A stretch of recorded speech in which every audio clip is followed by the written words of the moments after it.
welcome back. In today's video, we'll be learning how you can hide a folder in your PC or laptop.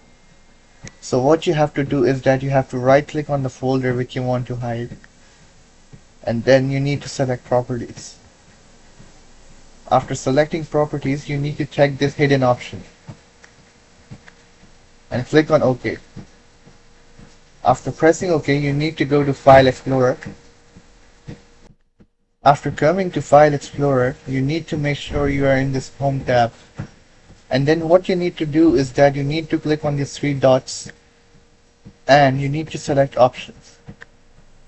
After selecting Options, you need to go to the View tab and then you need to select this option, Don't Show Hidden Files, Folders or Drives, and click on OK. Now if I will go back, you can see that the folder is not appearing. Now, to recover the folder, what you need to do is simply go back to the File Explorer and you need to click on these three dots again and click on Options and select the View tab and then select this Show Hidden Files. After selecting this, click on OK and go back to the home screen, and as you can see, the folder is appearing now.